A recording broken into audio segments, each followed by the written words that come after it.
Welcome in botany class. Today we will talking about the transport of organic substance. As we know that phloems are present in leaves, these are transports of food. हम जानते हैं कि xylem liquid materials का plant में transport करता है और phloem जो फूड बन जाता है लीव में उसका पूरे प्लांट्स में ट्रांसपोर्ट करता है, जिसे फोटो एसिमिलेशन कहते हैं। ठीक है, अब इसकी हमने बताया था कि डायरेक्शन क्या होती है। ये अपवर्ड भी दे सकते हैं, डाउनवर्ड भी फूड को ट्रांसपोर्ट करते हैं, और बाईलेटरल या फिर लेटरली प्लांट्स के लेटर्स पार्ट्स हैं वहाँ पर भी फूड का ट्रांसपोर्ट किया जाता है, जो कि फ्लोएम के थ्रू किया जाता है। एंड फ्लोएम्स हम जानते हैं कि वो सिर्फ ट्यूब कॉम्पेनियन सेल से मिलकर बना होता है, जिनसे होकर के फूड प्लांट्स के अदर पार्ट्स में ट्रांसपोर्ट किया जाता है, और इस प्रोसेस को क्या कहते हैं? फोटो एसिमिलेशंस। फ्लोएम टिश्यू जो होता है ट्रांसपोर्ट करता है, तो जो अपवर्ड जो होता है माना जाता है कि अब फूड जो होता है नीचे की ओर तो ट्रांसपोर्ट हो जाता है, डाउनवर्ड तो फ्लोएम कर देता है, अपवर्ड जो होता है वो डजेंट पॉसिबल, वो पॉसिबल नहीं होता। बट कुछ एक्सपेरिमेंट करके ये बात शो करी गई कि फ्लोएम से ट्रांसपोर्ट जो होता है अपवर्ड भी होता है। इसके लिए उन्होंने क्या किया, एक रिंग और ग्रीडल एक्सपेरिमेंट किया। कौन सा एक्सपेरिमेंट किया? Ring and girdle experiment. Ring and girdle experiments जो था वो एक board funnels of bark include phloems can be remove from the stems. A base of bark, एक ऐसी बार्क को हम रिमूव कर लेते हैं स्टेम से। जैसे कि हमारा ये वायदा पे मान लो कि ये क्या है, हमारा एक प्लांट्स है और इसके अंदर से हमने ये बार्क हटा ली। ठीक है, ये प्लांट है, इसमें से बार्क हटा ली, ऐसी स्टेम में से यहाँ से बार्क हटाई और इतनी हटा ली कि इसका फ्लोएम भी रिमूव हो गया। क्या रिमूव हो गया? इसका जो फ्लोएम है वो रिमूव हो गया, बार्क हटा दी। अब ये विदाउट बार्क वाला प्लांट्स है। ठीक है, यहाँ से इसकी बार्क हटी है। ठीक है, अब बार्क हटी है, ये स्पेस है जहाँ फ्लोएम प्रेजेंट नहीं है। ठीक है, अब कुछ टाइम बाद में हम देखेंगे कि यहाँ फ्लोएम नहीं है ना, तो यहाँ क्या होएगा, इस तरह से सारे शुगर एकत्रित होकर के यहाँ फूल जाएगा ये वाला स्टेम, ऊपर वाला स्टेम। ठीक है, ऊपर वाला स्टेम प्लांट का फैल गया और नीचे वाला स्टेम जो है ये सिकुड़ जाएगा, ऐसे पतला हो जाएगा। ठीक है, तो इस तरह की स्ट्रक्चर बन जाएगी।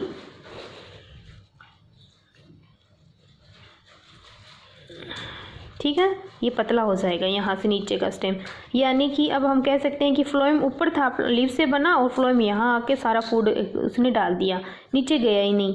क्यों? क्योंकि यहाँ से फ्लोएम हट गया है। तो हम कह सकते हैं कि फ्लोएम जो है डाउनवर्ड फूड को ट्रांसफर कर सकता है। नेक्स्ट हम बात करें इसकी आइसोटोप स्टडी की। आइसोटोप स्टडी में क्या हुआ है, 14 कार्बन सोइदा का यूज़ किया। हमने क्या किया, ऐसे सॉल्यूशन में इनको प्लांट्स को रख दिया और उस पर कार्बन 14 से रिप्रेजेंट कर दिया। तो जो कार्बन 14 से रिप्रेजेंट किया उसमें फोटोसिंथेसिस की प्रोसेस होएगी, और वो क्या है, जिससे शो हो जाएगा कि फ्लोएम से क्या होता है, फूड जो है वो नीचे की ओर ट्रांसपोर्ट होता है। तो आइसोटोप्स इसके लिए एक अंकित कर दिए, इसे हम चिन्हित करके ये पता लगाते हैं कि फ्लोएम से फूड का ट्रांसपोर्ट होता है। Next, blocking of phloem. जो फ्लोएम्स होते हैं उनको ब्लॉक कर देते हैं किसी मोम से, वैक्स से फ्लोएम्स की जो ट्यूबल्स होती हैं, ये ट्यूबल्स जहाँ से फूड ट्रांसपोर्ट हो, उससे हमने उसके कॉम्पेनियन और सिव ट्यूब्स को वैक्स से ब्लॉक कर दिया। अब देखेंगे कि फूड क्या है, डाउनवर्ड में भी ट्रांसपोर्ट नहीं हो रहा है, अपवर्ड में भी ट्रांसपोर्ट नहीं हो रहा है। नेक्स्ट इसमें क्या है, केमिकल एनालिसिस। केमिकल एनालिसिस से क्या करेंगे हम कि ये हमें पता चला है कि जो कार्बोहाइड्रेट जो होता है, कार्बोहाइड्रेट एंड नाइट्रोजन, कार्बोहाइड्रोजन और नाइट्रोजन जो होता है वो कहाँ होता है, फ्लोएम में ज़्यादा होता है। क्या होता है, फ्लोएम में ज़्यादा प्रेजेंट होता है, मोर अमाउंट्स में प्रेजेंट होता है कार्बन और नाइट्रोजन। तो हम ये शो कर सकते हैं कि जो फ्लोएम्स होता है वो ही फूड का ट्रांसपोर्ट करता है। ठीक है, तो ये केमिकल एनालिसिस से हमें पता चला है। जैसे कि और एग्जाम रेबिनोज है, वो कार्बोहाइड्रेट ही है, तो वो कहाँ होंगे, फ्लोएम में होंगे। फ्लोएम में ही होते हैं सारे कार्बोहाइड्रेट, क्योंकि वही फूड बनाता है। देन केमिकल एनालिसिस से भी ये शो हो गया कि फूड का ट्रांसपोर्ट फ्लोएम करता है।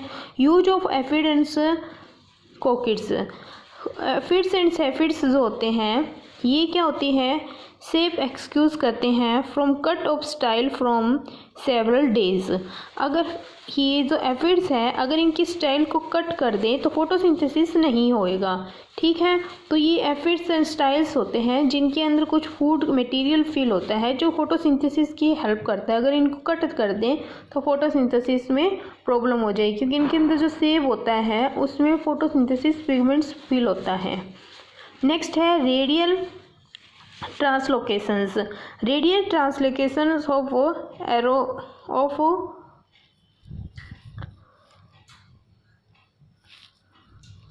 Organic substance, means organic substance का रेडियल ट्रांसपोर्ट्स कैसे होता है। डाइकोट रूट्स में जो मेडुलरी रेज होती है वो इसका रेडियल ट्रांसपोर्ट्स करती है। कैसे करेगी, जैसे कि ये प्लांट्स हैं, इनके जो डाइकोट रूट्स होती है वो हम देखते हैं इसमें बाइलेटरल्स फाउंड होता है फ्लोएम्स। जैसे होता है ना, ये जाइलम होता है, जाइलम के बोथ साइड में फ्लोएम्स होता है। ठीक है, अब ये क्या हो जाएगा, बाइलेटरल्स वेस्कुलर बंडल हो गया। क्या हो गया, बाइलेटरल्स वेस्कुलर बंडल। देन अब भी हम देखेंगे कि यहाँ से भी वो फूड का ट्रांसफर होएगा और अंदर की साइड भी होएगा। तो सीधा तो प्लांट्स में हो ही रहा है नीचे की ओर, इसकी साइडों में और होने लग जाएगा। तो लेटरल साइड में हो गया, तो बाइलेटरल्स ट्रांसपोर्ट्स ऑफ फूड मटेरियल कह सकते हैं, क्योंकि इसमें बाइलेटरल वेस्कुलर बंडल फाउंड होता है। डाइकोट रूट्स में हम देखते हैं दो वेस्कुलर बंडल फाउंड होते हैं ना, तो वैसे ही जो कि ये प्रोड्यूस कहाँ से होते हैं, मेडुलरी रेज होती है इनके बीच में। ये मेडुलरी रेज जो कि फूड को आउटर बाइलेटरल साइड में ट्रांसफर करेगी। ठीक है, तो ये अपने इतने सारे कुछ इवेंट्स प्रोड्यूस किए थे। एक रिंग कट यूज़ किया, आइसोलेटिक स्टडी की, blocking of phloems and chemical analysis and use of aphid and sephids and radial translocations, जिनसे कि हमेशा होता है कि फ्लोएम से ही ऑर्गेनिक सब्सटेंस का ट्रांसपोर्ट करता है upward and downward both side में। Isolating studies and blocking of phloem से ये एंड केमिकल एनालिसिस शो करता है कि इसके बाइलेटरल बोथ साइड में अपवर्ड एंड डाउनवर्ड फ्लोएम्स जो है ऑर्गेनिक सब्सटेंस का ट्रांसपोर्ट करता है। नेक्स्ट हमारे क्या आता है कि इनकी मैकेनिज्म की बात करें तो फर्स्ट मैकेनिज्म है डिफ्यूजन हाइपोथेसिस, सेकंड है एक्टिवेटेड डिफ्यूजन हाइपोथेसिस, थर्ड है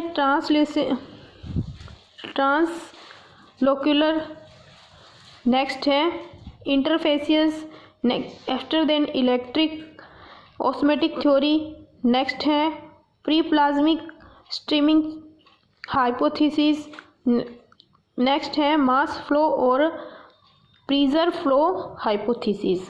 तो इन थ्योरी से हम इनकी जो ट्रांसफर होता है ऑर्गेनिक सब्सटेंस का उसकी स्टडी करेंगे।